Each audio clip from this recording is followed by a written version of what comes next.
This is a screenshot video for posting 2, and I know it's entitled Intro to Paralegal because this material applies to that course as well. But this screenshot video is specifically intended for the Intro to Law course.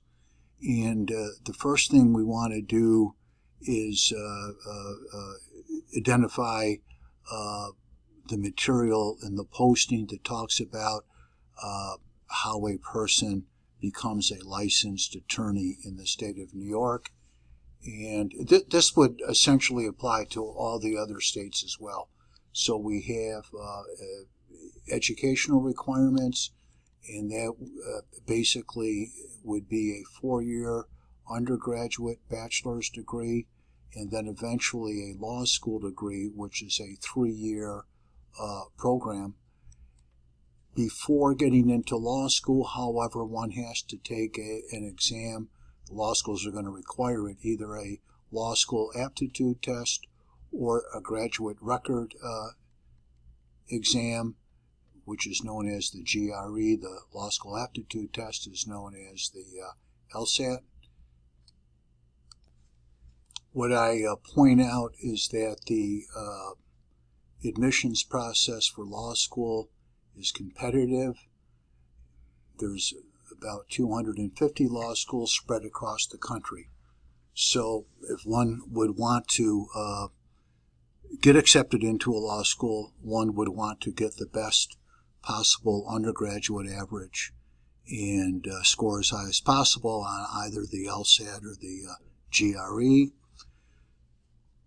The course of study in a law school is 3 years, and there's an alternative which we're not going to really spend any time talking about. I don't think it's a practical alternative.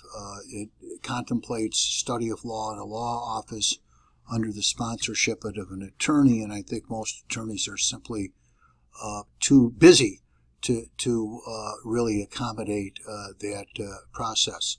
After law school, a person has to take the bar exam, which is the licensing exam. Lawyers are licensed by state. I talk about the bar exam. By the way, bar in this context is an historical term that has been used to collectively refer to attorneys. So, for example, I'm an attorney and I belong to the Erie County Bar Association. The person successfully passes the bar exam, or if they do, most do. One then has to undergo scrutiny by the Character and Fitness Committee, and there's a pretty practical process in place for a person who has a criminal record or who has been dishonorably discharged from the military. Before law school, these folks can get an advanced reading of how they would fare in front of the Character and Fitness Committee. So if that group says that the person really will not be admitted, they don't have to then go through the motions of 3 years of law school, which is not only time-consuming but very expensive. If one passes the bar exam and is successfully completes the Character and Fitness review, that person gets a license to practice law, as I've noted. However, the licensing is by state. So a person licensed to practice law in New York is only licensed in New York. And you really have to then go through the licensing requirements of another state to get a license there. There's some reciprocity, meaning a license in New York might be recognized by another state, but even then there's some more hoops to jump through, and in many instances there's no reciprocity. So a lot of lawyers, and I'll use myself as an example, have practiced law for a number of years, but we have only practiced law in New York and not any other state. The next thing we want to take a look at is where can lawyers be found in the legal field. And I've divided that up into different categories. We have lawyers who can be found in public practice, meaning that they're employees of a federal or state or local government. Could be the U.S. Attorney, could be the Erie County District Attorney.